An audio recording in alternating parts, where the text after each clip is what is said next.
30 अप्रैल और 17 रमजानुल मुबारक की तारीख मैंने ऐलान तो किया, और ये बार बार इसको हल्के में लेकर मजाक उड़ाते हैं। आज भी ये कहता है कुरान को गुंडों की किताब, कुरान कहता है वायरस है, कुरान को कहता है गंदी किताब। कहां मर गया तुम्हारा ज़मीर, कहां मर गया?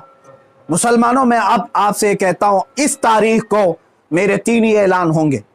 मुझे पहुंचने दिया जाए, मुझे पहुंचने दिया जाए, उससे पहले अगर गवर्नमेंट या इनके कोई भी दबाव में आकर के अरेस्ट करते हैं, उसी दिन समझ जाना है मुसलमानों, इस्लाम की फतह हो चुकी है। समझ जाना, मैं अगर अंदर होता हूं तो लाखों मुसलमानों के अंदर का ईमान बाहर आ जाएगा इंशाअल्लाह अज़ीज़। ये एक बात याद रख लेना। दूसरी बात, अगर इस तारीख से पहले हुकूमत इसे अरेस्ट नहीं करती, जो रोजाना आज तक खुलेआम इस तरह की गुस्ताखियां कर रहा है, हद हो गई, हद हो गई। यहां पर होम मिनिस्टर पर कोई टिप्पणी करे तो जेल में चला जाए, और यह मुसलसल 1.5 महीने से मुगल्लजात बक रहा है, पखाना उगल रहा है, और कोई कुछ नहीं करता, इसको पूछता तक नहीं इसको। और अगर इस तारीख तक या तो उसे अरेस्ट करे, या तो फिर इस तारीख को पूरे हिंदुस्तान भर के मुसलमान कोई भी अपने घर में नहीं बैठेगा इंशाअल्लाह। मेरी इस बात पर लब्बैक कहते हैं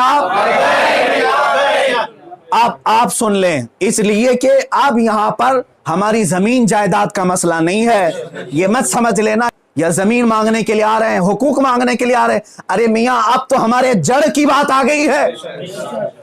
और मुसलमानों, याद रख लो, अगर तुम्हारा यहां पर रसूल पाक की इज्जत सलामत नहीं है तो फिर तुम्हारा जीना भी किसी काम का नहीं है। अब ये चाहते हैं ना हम बाहर निकलेंगे तो वायलेंस हो जाएगा, फला हो जाएगा।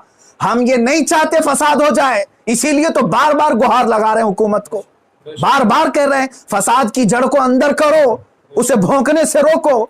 नहीं सुन रही है। और इससे भी आप समझ जाना है मुसलमानों, हुकूमत की मंशा यही है कि आप ये पूरे हिंदुस्तान में फसाद कराना चाहते हैं, पूरे हिंदुस्तान को जलाना चाहते हैं, वरना ऐसे पाखंडियों को खुलेआम नहीं छोड़ते।